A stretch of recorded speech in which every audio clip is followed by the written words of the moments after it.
Friends, मैं शिव नित्यान आपका स्वागत करता हूं आपके अपने यूट्यूब चैनल पर। दोस्तों, आज की वीडियो में यहाँ पर मैं बताने वाला हूं, अगर आप डिविडेंड इनकम अर्न करते हैं और आप चाहते हैं कि आपका टीडीएस डिडक्ट ना हो, क्योंकि अब यहाँ पर 10% से टीडीएस डिडक्ट करने के प्रोविजंस आ चुके हैं नए इनकम टैक्स एक्ट 2025 में। और जो थ्रेशोल्ड लिमिट है वो खत्म कर दी गई है। पहले 10,000 रुपये की लिमिट मिलती थी, अब आपको जो है कोई भी कंपनी डिविडेंड प्रोवाइड करेगी तो आपका टीडीएस डिडक्ट होगा। अगर आप चाहते हैं कि उस पर 10% का टीडीएस ना कटे तो आपको फॉर्म 121 भरना होगा। ये आपका नया फॉर्म 121 जो कि इनकम टैक्स के स्पेसिफाइड फॉर्मेट में है।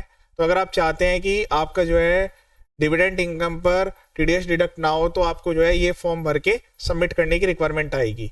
इसका जो लिंक है वो वीडियो के डिस्क्रिप्शन में प्रोवाइड करूंगा, क्या क्या डिटेल्स भरनी है उसके लिए वीडियो को पूरा एंड तक देखिएगा।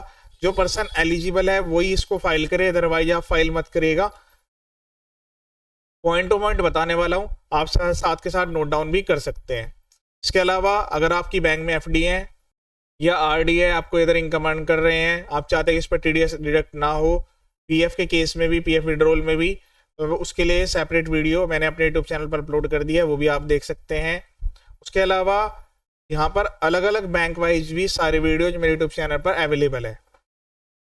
ये फॉर्म काफ़ी सिंपल बनाए गए हैं। पहले दो अलग अलग फॉर्म थे, form 15G and form 15H, दोनों को मर्ज कर दिया गया है। G एंड 15H, 15G आपको फाइल करना होता था अगर आपकी एज 60 ईयर्स बिलो है। अगर ये 60 ईयर्स या उससे अबोव है तो उस केस में 15H भरना होता था। इन दोनों फॉर्म्स को मर्ज करके नया फॉर्म ला दिया गया है। अब आपकी एज कुछ भी है, आपको फॉर्म 121 भरना होगा। तो ये जो हम फॉर्म फाइल कर रहे हैं, ये डिविडेंड इनकम के रिगार्डिंग फाइल कर रहे हैं ताकि आपका जो है टीडीएस डिडक्ट ना किया जाए। इसका जो गवर्निंग सेक्शन है 393 सबसेक्शन 6 है, जिसमें यहाँ पर प्रोविजंस दिए गए हैं कि वो कौन कौन सी इनकम कवर है जिसके लिए आपको ये फॉर्म सबमिट करना होता है उस एंटिटी को, ताकि जो आपको इनकम प्रोवाइड कर रही है, ताकि आपका टीडीएस ना काटा जाए, टैक्स डिडक्टेड एट सोर्स। तो ये आप पीएफ के बैलेंस के लिए, इंश्योरेंस कमीशन के लिए, अदर इनकम्स के लिए, इंटरेस्ट इनकम के लिए भी सबमिट कर सकते हैं। तो अलग अलग इनकम्स के लिए मैंने सारे फॉर्म्स प्रोवाइड कर दिए हैं। आज की वीडियो में डिविडेंड इनकम कवर करेंगे। आपको केवल पार्ट ए भरना होगा, पार्ट बी आपको नहीं भरना है। अब इसमें सबसे पहले पॉइंट पर नेम लिखेंगे, नेम एज पर पैन होना जरूरी है। देन उसके बाद एड्रेस लिखना है। पॉइंट नंबर 3 में पैन नंबर लिख देना है। स्टेटस में इंडिविजुअल लिखना है आपको।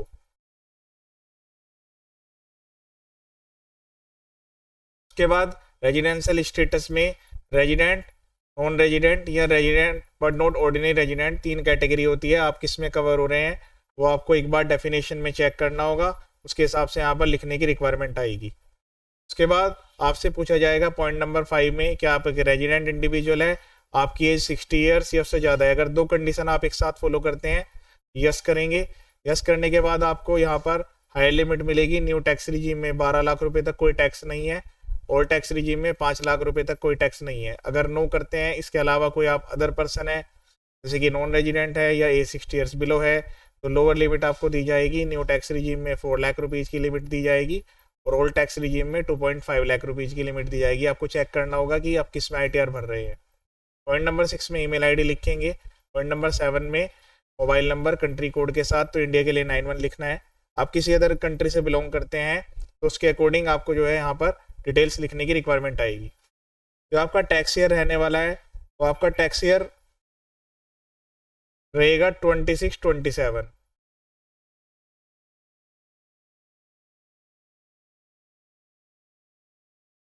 उसके बाद नेचर ऑफ इनकम, यहाँ पर डिविडेंड इनकम लिखेंगे पॉइंट नंबर 9 में।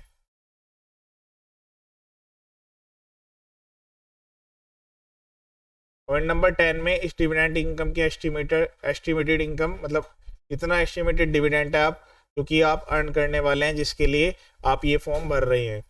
पॉइंट नंबर 11 में आपसे यस और नो पूछा जा रहा है कि आपने इससे पहले भी कोई फॉर्म 121 फाइल किए थे। अगर किए थे तो कितने नंबर ऑफ फॉर्म्स भरे हैं, 1 2 3 4, कितने नंबर ऑफ फॉर्म्स भरे हैं, डिटेल्स देनी है। इन सबको मिलाकर आपकी कितनी इनकम है वो वैल्यू यहाँ पर देनी है पॉइंट नंबर 11B में।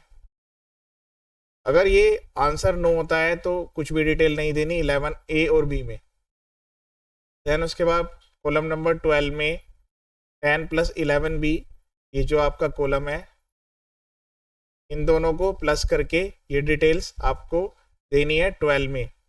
12 में पूछा जा रहा है कि इस इनकम के लिए जो आप फॉर्म भर रहे हैं उसमें आपकी डिक्लेरेशन जो ऑलरेडी आप पहले फाइल कर चुके हैं प्लस ये डिक्लेरेशन कर रहे हैं उनसे कितनी इनकम है वो वैल्यू बतानी होगी। दैन उसके बाद पॉइंट नंबर 13 में ये वैल्यू को जोड़ते हुए आपकी इस साल की इस टैक्स ईयर इनके 26-27 की कितनी इनकम आ रही है वैल्यू आपको पॉइंट नंबर 13 में बतानी है। उसके बाद आपसे पूछा जाएगा कि आपने पिछले 2 साल की ITR भरी है, लगता है आपने 1 साल की भरी हो तो 1 साल की डिटेल देनी है, 2 साल की भरी है तो 2 साल की डिटेल देंगी। अगर ITR नहीं भरी है तो नोट एप्लीकेबल लिख देना है। टैक्स ईयर जो है आपका 25-26 है पहला, इसमें कि अभी ये ITR फाइलिंग स्टार्ट नहीं हुई है तो उससे प्रीवियस 2 ईयर की आप दे सकते हैं। जो यहाँ पर मैं लिख रहा हूँ वो फाइनेंशियल ईयर है, फाइनेंशियल ईयर को ही टैक्स ईयर यहाँ पर कंसिडर किया गया है इनकम टैक्स एक्ट 2025 में। इसका मतलब है जो अभी पहला टैक्स ईयर आपका है वो 26-27 है, इससे प्रीवियस 2 ईयर की डिटेल देनी है। केवल 2 ईयर की डिटेल अगर आप अभी भर रहे हैं तो ये दे सकते हैं, के बाद भरेंगे तो ये डिटेल्स आपको देनी होगी। एक्नॉलेजमेंट नंबर और उसमें कितनी इनकम थी ये आपको इनकम टैक्स की साइट से इनकम टैक्स रिटर्न डाउनलोड करके चेक करना होगा। दैन उसके बाद आपको डिक्लेरेशन देनी है, अगर आप एलिजिबल है तभी भरें। नेम एज पर पैन लिखना है, पैन नंबर लिख देना है, इन पॉइंट्स को टिक करना है, रीड जरूर कर लेना एक बार। पॉइंट नंबर 3 में भी आपका जो टैक्स ईयर है 26-27 आएगा। के बाद पॉइंट नंबर 4 में भी 26-27, और अगर डिक्लेरेशन गलत पाई जाती है तो पेनल्टी प्रोसिक्यूशन है। 482 सेक्शन गवर्न है इनकम टैक्स एक्ट 2025। प्लेस लिखना है, डेट लिखना है, साइन, नेम। इस प्लेस पर आपका जो ये फॉर्म है कंप्लीट हो चुका है। पार्ट बी में आपको कोई डिटेल नहीं भरनी है।